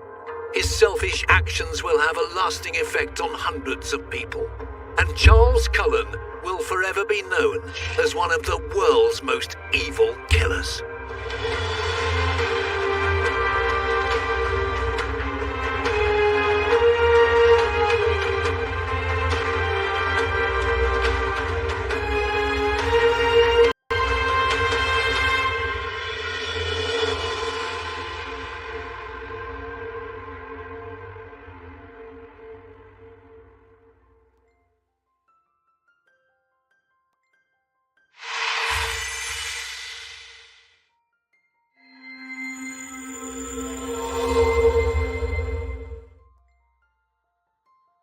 You're in the hot seat now for some real serious offences.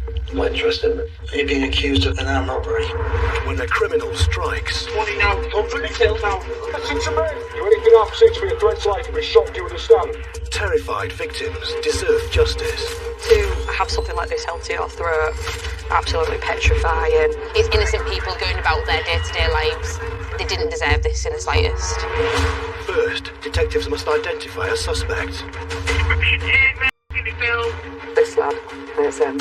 Suspect's quite prolific. We really need to get this guy in custody. Police, drop to your knees! Do not move! Got him, rest. Game over for me now, Next, police, they must hunt for concrete evidence. Ooh, try George in the jungle there. That's him, innit? Perfect. Then question the suspect face to face. This is your opportunity. If you're going to tell us something, you tell us it now. Did you put the knife to his throat? Absolutely not. What we doing? Fall out there. Get out of my way. Will the evidence stand or fall? That is that. That is that. Will the suspect confess or deny everything? Will the police uncover the truth in time? 24 hours is a very limited period of time to carry out a full investigation. Because time is ticking and we've got 8 hours left. The best way to safeguard the public is to have the suspect in custody and remand them to prison. Boom! All charges, yes. This time, Punch my window and everything! They're in my house! a violent burglary and home invasion. Literally in within a matter of seconds. To go through something like that, it's just harrowing. Detectives must find the gang before they strike again. We're dealing with some really dangerous people in this investigation. We really need to get them into custody.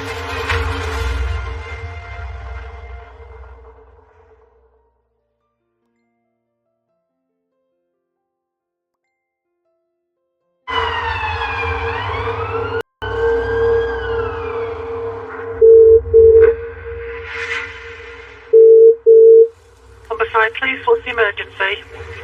There's people in my house! Homicide, please, what's the emergency? Hello? There's flash windows and everything! They're in my house! Right, listen to me. What's your address, please? No! There's nothing here! Please help! Please! Hello? Hello? Police trace the call, and as units are dispatched, another call comes in from the same property. He just took it now. Hello there. Sorry, what's going on? 5 men have just booted my door off, smashed all my windows and assaulted me. They've assaulted me, missus. They've got my car. They've got my car. Yeah, they've just come in here with knives. Both of them. Alright, get your doors locked and then you can come back in. We've got officers on the route for you, okay? How far away am I, mate? The next suspect. This one? Yes. The first unit arrives at the house where the violent assault and car theft has occurred. 2 adult victims have minor injuries, but are able to give statements to the police. Over 5 males have come into the address with axes and bats. The house is absolutely ransacked. They've gone through the window. The male party's been caught on his hand by grabbing the knife from the offenders. They've punched the female. She's got a black eye. The victims describe barricading themselves into their bedroom as the masked men broke through a window and door and confronted them. There's damage to an upstairs bedroom. They've used weapons to get through it, potentially using an axe to get through the bedroom door. They've taken the vehicle keys and left in his vehicle. Right, They've taken the female's phone as well. Right. They're just trying to get it on track my iPhone to see if we can get a location for the phone. Right. Yeah, these offenders have also made threats towards the male and female party. I know, it's sickening. Do we know who it is? I'm going to get photographs, okay?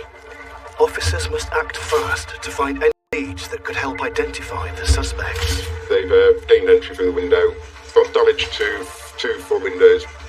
There is blood inside the address, it's on the banister. There is also a sledgehammer outside the front of the property. And there is a vape underneath the window where the Pokemon is.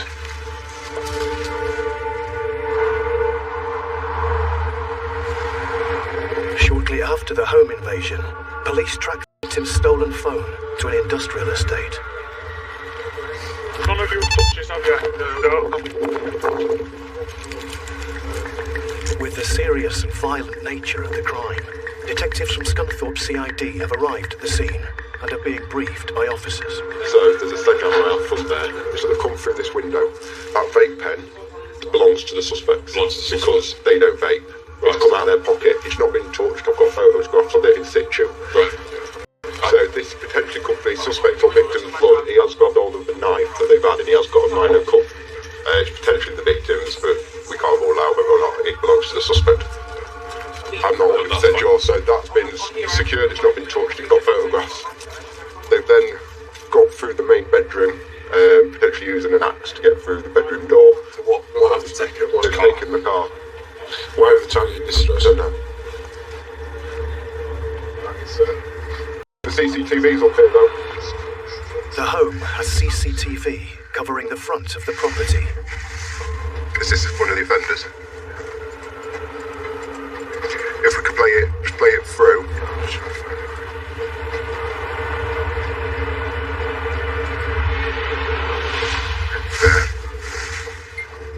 Jesus.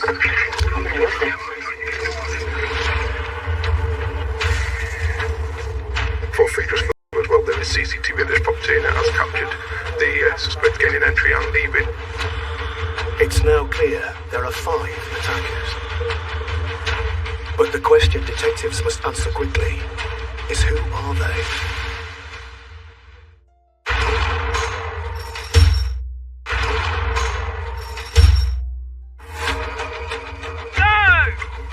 In Humberside, I haven't got any money.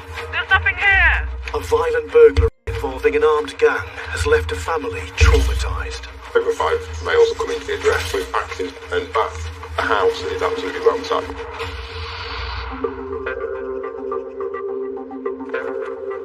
So, please can you have a look at log 508 of yesterday, please, which is an aggravated burglary. Due to the serious nature of the crime, the case has been escalated to CID. Leading the investigation is Detective Sergeant Anthony Stead. 5 males have gone to a targeted address. They've got with them knives, an axe, and a sledgehammer. The lads get inside, they assault the victims, and then they've stolen victim's phone. And one of them has gone downstairs and picked up 2 vehicle keys. One of the males goes outside, unlocks it, drives off. Victim got like a bust lip and some other bruising to his face. And then our female victim's got a cut just to the side of her eye where she was hit with the back of one of the knives. The outstanding actions of which there are a lot. Forensics, so one of the actions will be to see what we can fast track. House-to-house CCTV around the offence location, please. Yeah. If you can get the 999 calls today, that'd be brilliant, because apparently they're very impactful. We've literally got nothing on any of the 5 suspects. Nothing. Detectives must try and establish if there was a motive behind the attack. Homicide, please, what's the emergency? I haven't got any money. Please, there's people at my house. Just let me go. Please. Homicide, please, what's the emergency? Hello? There's people at my house. Smashing my house. I haven't got any money. We can hear on that call that they've gone there looking for money. It could be the wrong house that they've picked on. It could be a debt that's owed. It could be anything. Right, listen to me. What's your address, please? I don't know who they are. They just smashed my windows and everything. They're in my house. No! There's nothing here. Please help. Please. Listening to that 999 call is is quite harrowing. You know, at that point, you can hear that family is in turmoil and they are absolutely scared out their wits' end. This could have gone really horribly wrong, where someone could have been really, really seriously hurt. With the motive unclear, detectives need to identify the attackers before they strike again. Good morning, my name's Jonathan. I'm calling from CID. I'm just calling in regards to a burglary that occurred last night. We're dealing with some really dangerous people in this investigation. There's not many people we deal with who would commit this level of violence and intrusiveness into another person's home and threaten them with weapons. The quicker we can get them off the streets, the better, to be honest. So this is the front of the victim's address. The CCTV of the gang committing the crime is now being reviewed. 1, 2, 5 males that have attended. Well, one with visible weapons.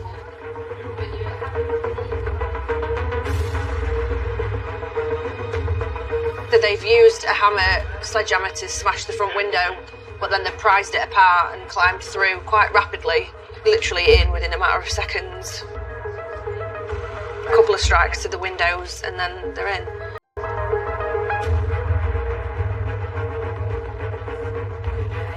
It has happened quite quickly. It's been quite a quick attack. And then the vehicle subsequently gets taken. I'm just going to re-watch the footage again just to try and ID any of the suspects. A couple of them are wearing quite distinctive clothing. Male 1 appears clearly quite forensically aware of everything. From the footage, he's got his face covered, he's got gloves on. And then male 2, I mean, these are quite distinctive, the trousers with the 2 reflective stripes. But he too's got gloves, face covering. Male 3, 4 and 5 are all literally gloved up, hoods very close, tight. They're all wearing gloves, so fingerprints won't be obtained from anything. We don't have a great deal to go by. The team are unable to identify the suspects from CCTV. But if they can find the stolen car or a potential getaway vehicle, it could help track them down. And statements taken from witnesses have provided a lead. The witnesses described to us a blue box type van arriving at the target address. 5 males alight from the van and then the attack begins at the address.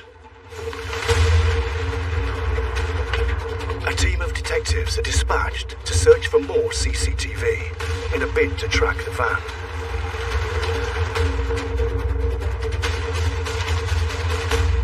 So if we can find the vehicle, either the stolen motor vehicle or the one that they used to come and go from the address, that would be really helpful. It probably was that the van was used to transport some people there so that they could then take the victim's car and then they could both move off separate ways. It makes it more difficult for us to catch them, but not impossible.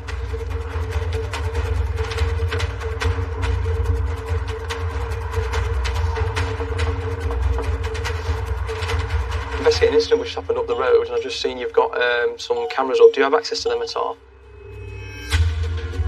Whilst officers are tasked with finding footage of the getaway vehicle and the stolen car, the team turn their attention to forensics. Can items found at the scene provide any clues? In terms of CSI, there is blood on the banister. Yeah. They forensically recovered a vape pen that was inside the front living room. The sledgehammer that was used to cause damage and entry into the address is forensically recovered by CSI. I think our main opportunity there, boss, if you're in agreement, is probably the vape pen. Depending upon the blood, I would agree. Yeah. Because I think the banister, it could quite easily be the victim's blood. Mm-hmm. So we're going to be led by forensics, but that is in the process of being done this afternoon. Both the sledgehammer and the vape will be sent off for forensic testing. So, this is the vape that's been located from the front room of the address. Both the homeowners, they've said neither of them smoke vapes, which would indicate that this has been left by a suspect. The vape found at the scene is a particular focus of the forensic investigation. The suspects were all quite forensically aware on entering the property. They've all covered their hands, so DNA from fingerprints is very minimal. However, we can obtain DNA from the mouthpiece of this vape. Hopefully there's some saliva or something that can be obtained. This will now go off to our forensic lab, hoping to get some DNA from it. Detectives will have to wait for the results. But with an armed gang still on the loose, the team are urgently trawling through new CCTV footage that's been collected with the aim of identifying the blue getaway van. I don't reckon that's his van.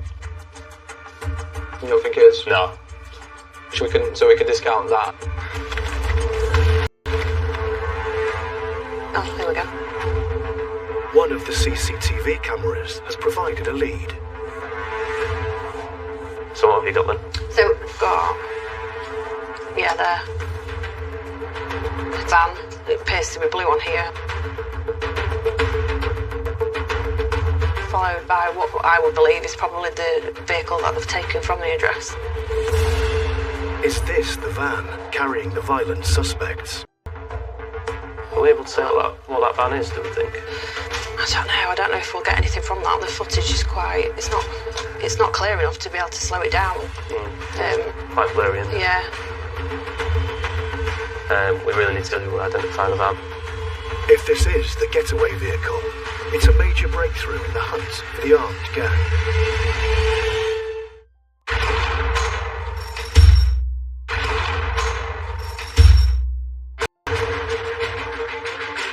Police are hunting a gang of suspects after a terrifying armed robbery at a family home. Literally in within a matter of seconds. A sledgehammer and a vape, believed linked to the suspects, have been sent for forensic testing. Oh, here we go. Detectives have CCTV of a possible vehicle, and a mobile phone stolen in the burglary has been recovered. One of you touches on your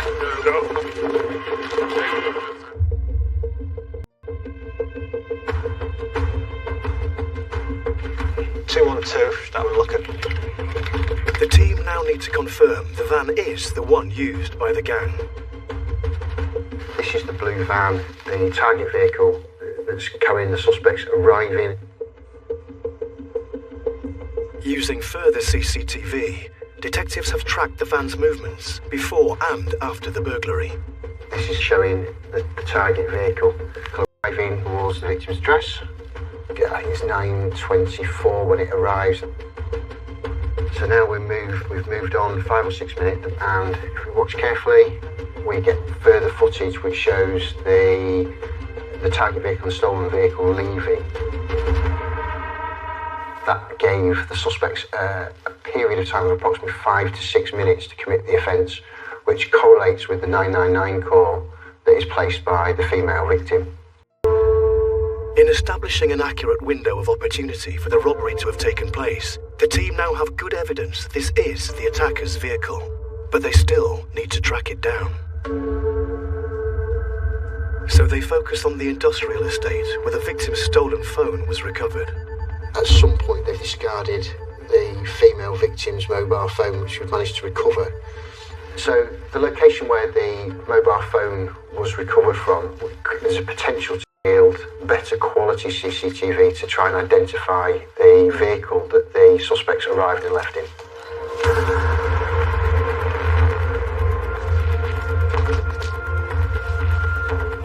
So we're going to head down to that location, and then we're going to do some CCTV inquiries around that location just to see if we can find the vehicle in question. We need to discover the license plate to that vehicle. With multiple businesses at the location where the phone was recovered, can they generate any new leads? So this is where the mobile phone was discarded.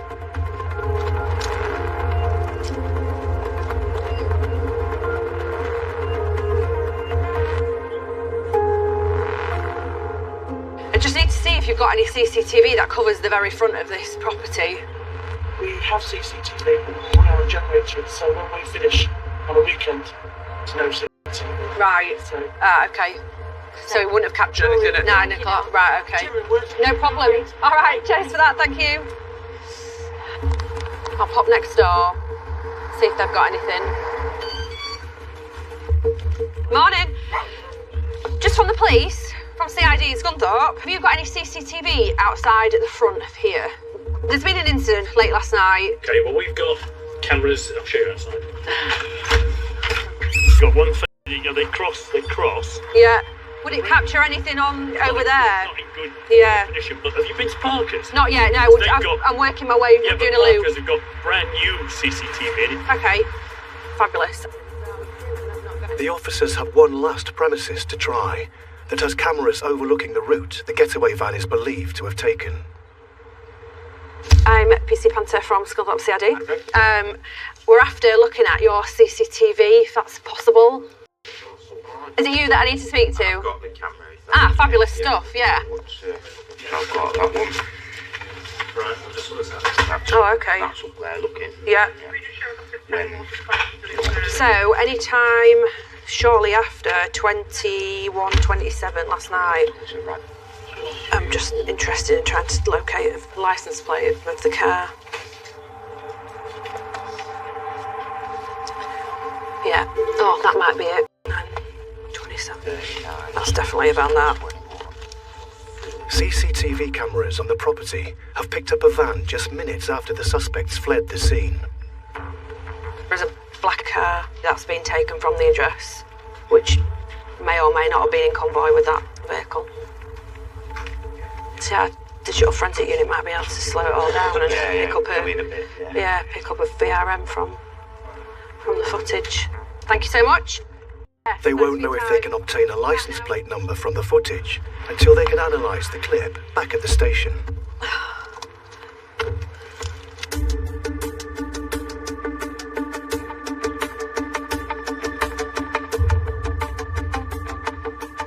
Located the van on its own and not in convoy with the car, which would suggest the vehicle maybe turned right and the van's gone in the direction of the left. Could the vehicles have split up in an effort to evade the police? Now I've got it on a larger screen. The quality's not going to be good enough to be able to obtain the license plate from the van, unfortunately. It's a setback for the investigation. And DS Stead meets DI Archer to discuss the next steps. We've been out to where the mobile phone was discarded from the female victim. The deposition site for the mobile phone. Yeah. We have recovered some CCTV. Yeah. However, the vehicle can be seen from reasonably far away. You can't make out the make and model clearly or the VRM. Yeah. So we've got some forensic samples that have been sent off. We just need to ensure that the forensic lab are given direction that we need those back as quickly as we can to identify who's committing this offence. We need to chase them, put some pressure on them. Yeah, of course, no problem. Okay. Thank you very much. Cool.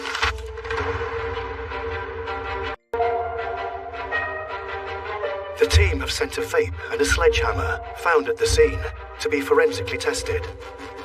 The items could reveal crucial DNA profiles of the suspects.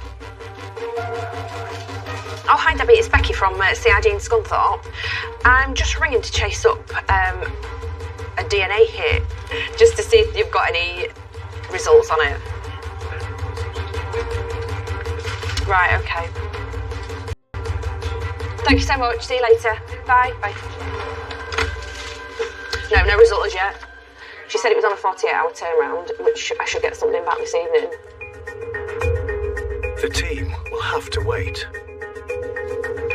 We've not been able to ascertain anything from any of this CCTV so far, so we are really hanging everything on the DNA that comes back from the lab.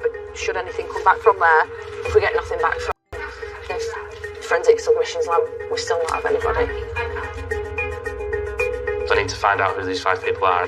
They're clearly very dangerous. But it's just a waiting game now. Will the lab results provide the breakthrough they need?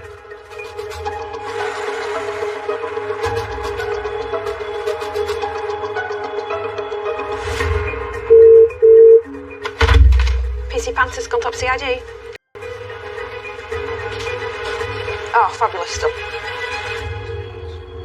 All right, thank you so much. Bye. Bye. They found a profile on the blue vape that was left within the address. A search of the police database has come back with a DNA match. The profile that we've got back, it matches a male by the name of Graham Greene. We've got a profile on the vape and then a mixed profile on the sledgehammer. He's from County Durham. County Durham's a fair distance from here, so I don't know what connection he's got to the Scunthorpe area or if he's got any connection to anybody in our area. He's obviously been known to the police with his offending history. With a track record of violent offences and his DNA being found on several objects at the crime scene, Graham Greene is now suspect number 1. So now we've got a name for this guy. He's been circulated on our police database.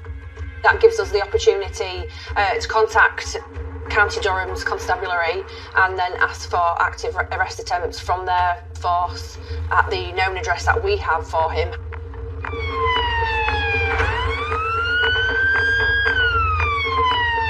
Police search for Greene at his last known address, but are unable to locate him. With a violent offender on the loose, his name is circulated with forces across the country. Police fear he has gone to ground, until a call from a neighbouring force comes in.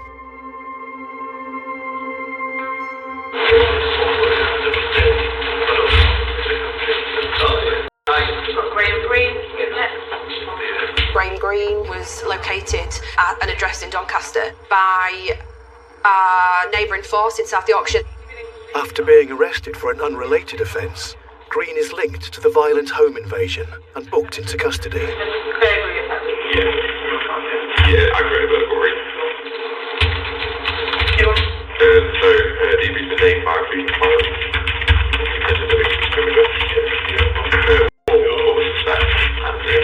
The window with a sledgehammer. Assaulted multiple people in the dress. You've been able to see his car? You've been able to see his car? He's got his right to sometimes do this. No, because I don't even know what's going on. Police now have 24 hours to question and seek charges for Greene, or they'll be forced to release him.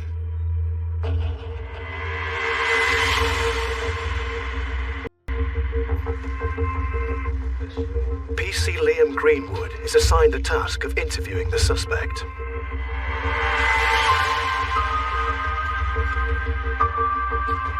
So this chap here with the sledgehammer, I believe is Graham Greene. It would make sense why his DNA is on there. The front room is the living room, and that's where the vape was found. So obviously we suspect Graham is the one that's gone through the window with the sledgehammer. As he's gone in, if he's got a vape in his pocket, obviously climbing through a window, that's ample opportunity for a vape to fall out and you not notice. So he's got previous for burglary and theft, criminal damage, got previous here for GBH, which is the highest level of assault, telling me that he's, a violent individual. He's got multiple convictions for assault and burglary. He's dangerous, and he's the sort of person to do this. The first half of the interview is his part, so I want to get an account from him, what he has to tell me. Once I'm sort of happy that I've got his account, I start drip feeding in the evidence. He's opted not to have a solicitor, which means prior to interview, we don't have to disclose any of our evidence. So we'll be going into this interview and he won't know anything what we've got on him. Detectives are now ready to interview Greene. Will he admit playing a role in the attack? And will he name anyone else involved? We're here at Bircham Way, custody suite in one of the interview rooms. So far you've opted to not have a solicitor speak to one. Yeah. Can I ask why that is? Because I don't think I need one at this time of moment, so just see how it goes. Yeah, that's perfectly fine. So you've been arrested for aggravated burglary, and police inquiries have identified you. I don't even know how that is even possible. Okay. So can you tell me anything about this? No, I can't say anything. Okay, why is that? I don't know anything. You don't know? No. Okay, so on the 4th of February, can you tell me what you were doing? I would have been at home. You would have been at home? Yeah, because I don't go anywhere. I didn't even leave Harbour. I literally don't miss for time I've left Harbour. It's the time I went to Doncaster Day with the police station. Right, okay. First time I've left. In how long? Since I got here. Since you got here? Yeah, which was 5 months. 5 months? Yeah. Okay. So where did you live before that?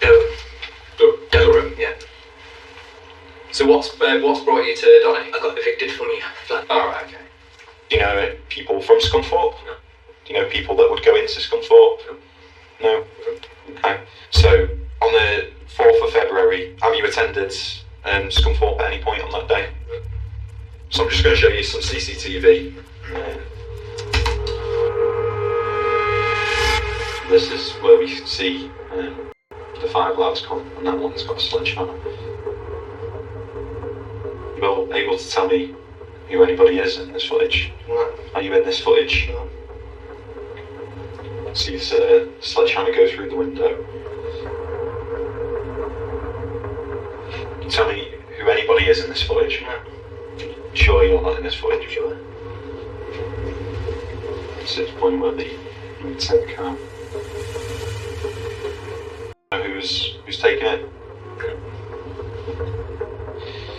Do you have any reason to be linked to this house? No. Would you be forensically linked to this house? Okay. Do you have any issues with your memory? No. No? Nothing like that? Do you have any issues with drink? No. Alcohol? No. Any issues with No. drugs? Recreational drugs or prescribed? No problem, no. Do you smoke, vape? Yeah. You do? Yeah. What do you smoke? Cigs and vapes. Cigs and vapes, do you? Yeah. Right, okay. CSI attended afterwards and examined the house. The police had noticed the vape pen in the front room. This is the vape. Is that a vape of yours? No. Will this vape be linked to you? No. Okay. So that vape in that living room was forensically tested and your DNA was found on that vape. What can you tell me about that?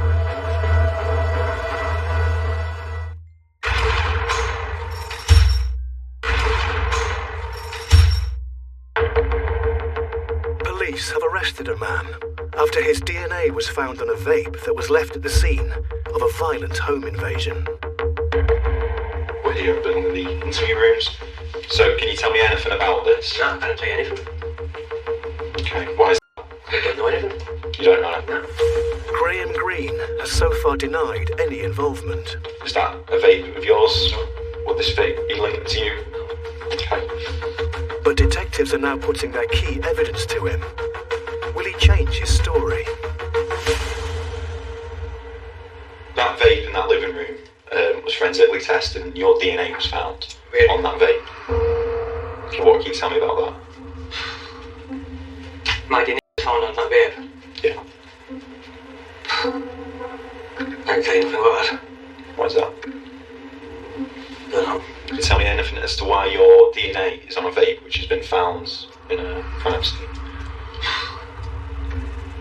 I haven't got an answer for that. Don't know. How do you think that looks?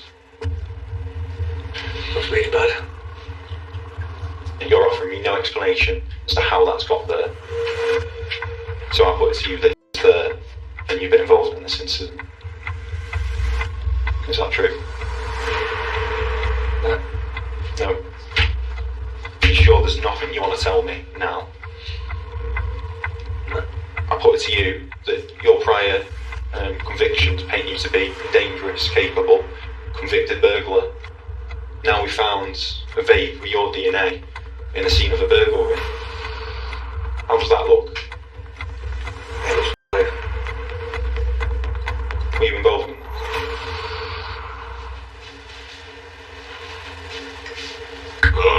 Yes. You were? Yes. Tell me about it. I was just wondering over the window. Tell me everything about it. I can't tell you no more. I can't. That's all I did. I just went through the window and opened the door. Then I waited downstairs. Okay. That's all I did. Okay. Why did you do that? I got no comment. That's all I want to say. How have you come to be involved with this, with them? Temptation. Temptation? What do you mean by that? Is it financial temptation? A little bit, yeah. A little bit, yeah. How did you get back home? That van. In that van? Whose van was it? Couldn't tell you. I mean, ultimately, I appreciate the fact that you're saying all you did is go through the window with the sledgehammer and stay downstairs. You didn't do anything else. But ultimately, you have been involved in this. How was this organised? I don't know. Was it over phone? By me. Where did you get the sledgehammer from? Someone would have been bought it. One of them brought it? Okay. With Green admitting his role in the burglary, detectives now focus on the remaining suspects. Who are they? I can't say that. Why? Because I have to take it all on myself. You shouldn't. If your role in it has been limited to what you said, then... No, but I can't give up any of them. I don't know. It's me. It's not fair. If that's all your involvement you've had, then you shouldn't be taking all the blame for it. We'd have to. Potentially, people have got you into a lot of trouble. It's obviously a serious offence. I mean, you've heard what's happened, you've seen the pictures and stuff. You're not doing them any favours by not saying who it is. I don't know how it goes, man, but I'm not doing myself any favours by telling you who we are either. Is there anything you want to get off your chest whilst we're in an interview? You feel any remorse? I've thought about it loads and loads of times. Believe me. I think about it all the time. Yeah. I didn't know it was going to go down like that. I didn't know it was going to go down like that. How did you think it was going to go down? Not like that. Okay. Okay, so we'll close it up and we'll head into the interview there. Detectives have managed to obtain a confession from their suspect number 1. But Green has refused to give up the names of the other members of the gang. It's quite common in suspect interviews that they very much won't dob the mace in. It could be for a number of reasons. They maybe just don't want to help the police. They don't want to see their friends in custody or in prison. But they could also be frightened of the other people that they've been working with, which is something we see quite often. Whilst they're all involved, there might be a principal offender who's that little bit worse, who their name come up would make the other suspects' lives hell if they ever get hold of them again. With time running down on Green's custody clock, PC Panther and DI Archer meet to review the case. The motive for this is still a bit undecided, really. Yeah. And Green's given a bit of an account, but nothing particular. No, nothing at all. The suspect's mobile phone, has that been examined? It has, yeah. Anything on that? Nothing, just that. Anything in regards to the incident or anyone. And obviously he's admitting being present anyway, so that's as far as that examination needs to go. As long as there's nothing on there that's going to identify the other suspects. No, there's no conversations of anyone. Then we're just left with the unknown DNA profile on the sledgehammer. Yeah. So with a bit of luck, that will come back to someone in time as and when the new profiles land on their system. Yeah. So I think we're ready to take this next. Yes. With the weight of evidence against him, the Crown Prosecution Service agree to charge Green. You're charged for the 4th of February 2024, having entered as a trespasser, stole the room keys to the mobile phone, and at the time of committing the said burglary, you had with you a weapon of offence, namely a sledgehammer and an axe. Do you have any reply to that charge? I didn't have an axe, but go on, continue. On the 4th of February, stole a motor vehicle. Do you have any reply to that charge? I didn't steal a car. CPS have sought to remind you of your call tomorrow. I'm over the moon. We've got to a position where we've been able to charge Mr. Green with aggravated burglary. There is still 4 outstanding suspects that that we need to identify. So, however happy I am, that happiness won't last. The pressure will be put back on my staff to identify the other 4 people. We have an outstanding DNA profile from the handle of the sledgehammer that was used in the offence. At some point, we will identify who that DNA profile belongs to. Now, whether that's this week, this month, this year, 5 years' time, that person will be identified.